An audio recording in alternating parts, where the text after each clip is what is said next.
Hi, this is Adam from Small Town Machine Shop. We're back on the repower for the Tida. So I'm going to take this cover off and see what there is to be seen in there to make it fit. It's tight both ways. So this is the big thing. I don't know how much I care if it sticks out that back. I obviously prefer it didn't. That back panel was missing when I got it. So let's take this off and see if we can miniaturize this or get rid of it entirely. Oh, that's right. The capacitors are in there. And your leads.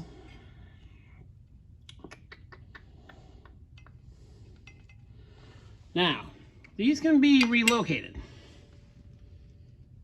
Obviously, if you see the old motor was covered with chips, we would have to protect them in something.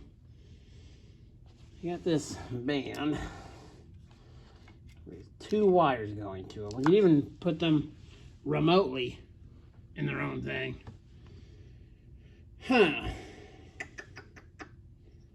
Let me think. Because an idea my uncle gave me was to switch ends of the motor.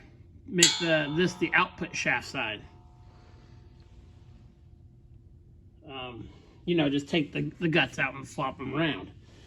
But I did something, that's a very good idea. But unfortunately, the design of this lathe, let me bring you over here. If I can.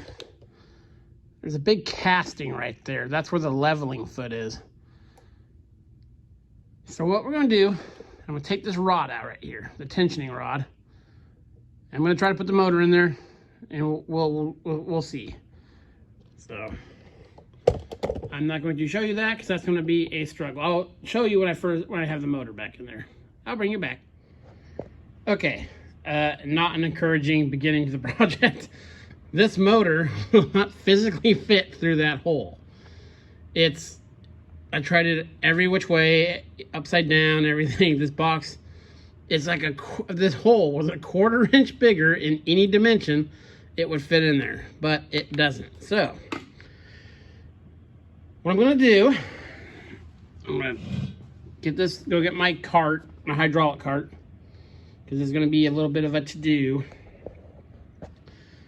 I'm going to remove this box off the motor, but keep it intact. See this junction part here? I'm going to take it off the motor, and I'll show you guys that. Put a box on the motor with, put some kind of junction box on there to keep, and you'll see more, there's a hole that goes through there into the windings. I want that covered because it's in a lathe. So I will put a box and then run a cable from the motor to this, which we will have to, I'll remotely mount it somewhere. Probably just to the splash guard. I'll use the same box that way, just because it's there. And then I'll run a feed out of it to the power switch. So that's really the only way we can go about it with this motor. So that's one thing to remember when you're going from 3-phase to 20 is remember, start capacitors. Okay, let me get the cart and let's start digging into this guy. Okay, so we are up on the hydraulic cart. Back you up here. By the way, single greatest thing in the shop is these hydraulic carts. Cannot say enough about them. So what we're going to do here is these are all the wirings for the high voltage, low voltage, direction, all that. They come out of the central rubber plug. You zoom in. So when we put our junction box on, we can leave all this stuff here and we will just hook it in there. Now the 2 capacitors are too big to go in a junction box. So I'm just going to relocate the existing housing. So what I'm going to do to mark these, there's very few tags and I'm out of number tags. So I'm going to pull the 2 capacitors out. It's only writing on one side. So, this is one of the good parts about doing these videos. The number 6 turn wire is going on the left as the tag faces me. The number 7 wire is going on the right as the tag faces me. So now I can just refer to this video. I want to get them out of there. So what I'm going to do is I got a bunch of these colored zip ties, and they're really handy for marking wiring. What I'll do, on this guy, let's put one, hold up tight. Now on this terminal, which is the one right in front of it, I put it there. And anywhere there will be fine. I nip those off.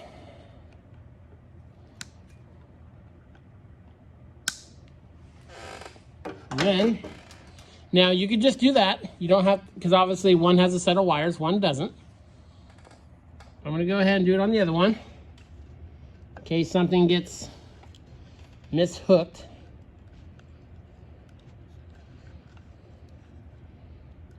It only takes a second. I also took pictures. Whenever you do these projects, man, pictures are, when you need to refer to something, they're worth all the time to do it. This guy on, this wire.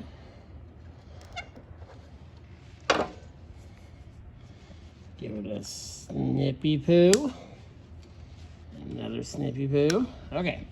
So now, zoom me out. That way. Pull these free. Gently. Ow, sharp. There's one. There's 2. Okay, so now the capacitors are clear. So, I'm even going to go as far. Let me get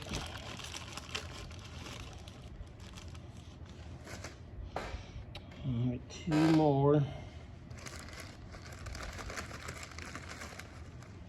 No, that doesn't matter. So, there we go. Now we can set these aside. So we have to deal with those. Sorry, the squeaky here is the chair I'm in, my computer chair. Okay, so now we will remove this box.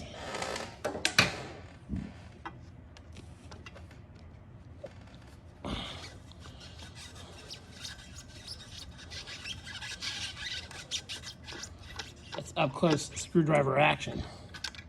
I know what you're saying. Why isn't that man a hand model? I just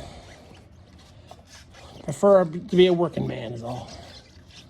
Okay. This guy out. Plus I'm using a superly way over long screwdriver. Let me actually back you up a bit here. So knock you guys over.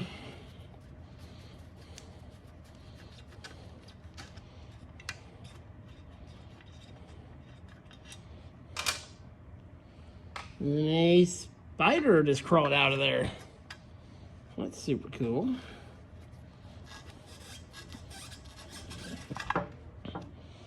Okay. And mush. Okay. This rubber part, it's got a little seal there. And then pull the wires out. And the box is removed. And what we'll do, I'll zoom in here. This rubber part, all the wires are going through, we'll mount the box with these existing holes. That way we can pinch it between here and maintain that that weatherproof seal, because again, chips and oil could possibly get down there, so we want to protect it. So with that little snafu, that's going to be the end of today's video. So I want to put the box on it. I'll just put like a duplex box probably. I want to do all that before I go any further.